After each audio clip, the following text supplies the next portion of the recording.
So in this video, I'm going to help you maximize your back development as a natural athlete. And I know a thing or two about back development because back in the day when I was competing in natural bodybuilding competitions, my back development was ranked right up there with some of the top natural bodybuilders of all time. And even more important is the fact that I stopped competing 20 years ago, and at 50 years old, my back development still looks like this. So I do know a thing or two about back training, and a lot of what I'm going to tell you is going to be a little bit on the unconventional side because it goes against a lot of conventional forms of training. Bear in mind, I started off at 125 pounds at 6 feet tall. I was able to realize my dream of being a successful natural bodybuilder with a workout system called naturally intense, high intensity training, whereby I would train only 10, 15, maximum 20 minutes just 3 times a week. And it doesn't get any more unconventional than this because my entire back workout on average will last 6 to no more than max maybe 9 minutes. And I train my back muscles only once a week in order to get this degree of development with such a small amount of training. Now, right there, I know exactly what you're thinking. This is probably something that just works for Kevin, but that's not the case. I'm a huge believer in a scientific approach to everything that I do. It's always a mistake to take the experience and the results of one individual and use it as a best practice. And so if this is only my experience with this particular high intensity training protocol, I would recommend it at all. But bear in mind, for the past 3 decades, I've trained hundreds of men and women with this particular form of training, some of them even going on to win their natural bodybuilding pro cards. So this isn't just a training protocol that works for me, it works for everyone. So stay tuned, we'll talk a little more about this. So I always train my back after training shoulders as I find that particular split works really well for overall back development and shoulder development. And the principles behind the exercise selections are fairly simple. I'd start off with a pull down or pull up movement for my upper back. Then I go into a row type movement for my middle back, and then sporadically throw in some deadlifts and or hyperextensions for my lower back. Sounds simple, but here's where it gets complex. Every single workout I do is different. For example, every single time I do a pull down, I will change my grip. The grip is almost never the same. But the one thing that stays universal when it comes to any form of pull down or pull up movement is that my grip was always slightly wider than shoulder width or closer. I never did any wide grip pull downs or pull ups because number one, it didn't feel too great at my shoulders. And also in terms of really trying to get your back muscles involved, I found if your hands grow out too far, you tend to lessen to some degree the range of motion and of course the stress going to your back. I also never did behind neck pull downs after an injury in my late teens and never recommended it. Now, as far as pull-ups are considered like the king of back movements. And here's something very interesting. To build my back to where it is, I didn't really do that many pull-ups. Because I came from a background in ninjutsu, I'm also doing free climbing as a teenager, pull-ups were exceptionally easy for me. And even today at 50 years old, I can still do 20 pull-ups. And so in keeping with naturally intense, high intensity training principles of always like the most difficult exercises, instead of doing pull-ups, I tended to do more pull-downs. I did more pull-downs for one simple reason. And that is, I could use more weight, and I did, and that I would almost always go to the full stack of any pull-down machine I was using. Always trying to go as heavy as I could, but most importantly, always going as intensely as I could. Now, not saying I didn't do pull-ups, I did, but when I tended to do pull-ups, I would usually do them as part of a superset.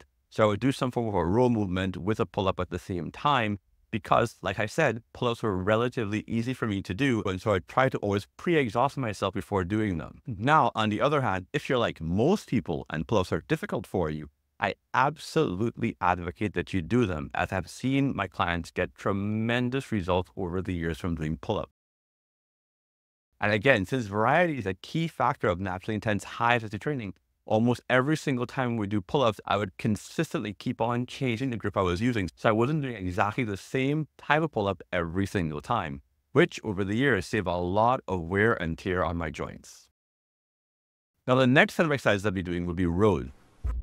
Everything from barbell rows, dumbbell rows, T-bar rows, supported rows, hammer strength machine rows, you name it, I would do it. I'd always do my best to go as heavy as I possibly can, but keeping the intensity as high as possible. Now, bear in mind, a very important principle with this form of training is the fact that there are no breaks. There is minimal to zero rest between my sets. If I'm training by myself, I'm literally going from one exercise to the other exercise, resting only long enough to increase the weight. I consistently keep on increasing the weight while I'm training, which right there by default ramps the intensity up significantly. And yes, initially there was a drop in the amount of weight I could use, but bear in mind that the human body is an adaptive machine. If you're training that way over time, your body's going to adapt. And over time, I saw my weight getting higher and higher, whereby I was able to lift far more weight training at such a ridiculous intensity that I did when I was training more conventionally with about 1 to 2 minutes between my sets. And most importantly, my back muscles were tremendously bigger as a result.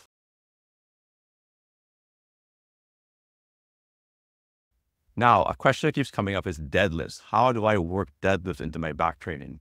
So initially, when I first started doing this form of high intensity training, there was no way I could do deadlifts every single week. Before, when I was training more conventionally, regular deadlifts were a key part of my training routine. But here's the funny thing.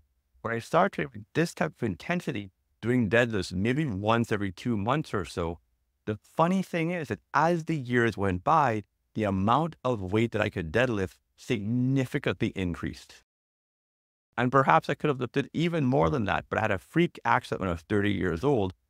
I made it impossible to be deadlifting that kind of weight. And so I more or less 20 years ago stopped doing regular deadlifts. And instead I would do stiff leg deadlifts on leg day, which was a lot less pressure on my neck. And it does absolutely contribute to gains in your back development. But I do have to say, from my observation, taking heavy deadlifts out of my routine didn't necessarily make any difference in my overall back development. In fact, these shots were taken a full 3 years after I'd stopped doing regular deadlifts, and my back development still looks like this. As far as lower back work is concerned, every once in a while I would throw in some hyperextensions, but here's the reality. If you're doing really, really heavy rows with heavy weight, your lower back is shot afterward. And so I never really saw a need to necessarily every single time do a lower back movement. And again, your situation may vary. You may need to be doing lower back movement to strengthen your lower back. And so I'm not saying you shouldn't do deadlifts or you shouldn't necessarily as well do lower back exercises. What I am saying is that there is a point where you're training at a certain intensity with a certain amount of weight, whereas your lower back strength and development continues to improve, though you're not doing direct exercises. Now, as far as repetitions are concerned for back training, I always stay more or less within the range of probably not anything higher than 12, 15 reps. And I'll tend to go to 8 to 6 reps as the lowest, but I never go lower than 6 reps for anything I do. Not just in back training, but in general. As my focus is completely on increasing muscle mass, bodybuilding, I have no interest whatsoever in any kind of 1 rep maxes or low repetition exercises to see just how much I can lift, because my focus is on intensity. You're training to a point, usually of almost momentary muscular failure. Now, exercise cadence. When I train my back, the movements are explosive. And very often I'll do partial repetitions at the end as I get close to momentary muscular failure.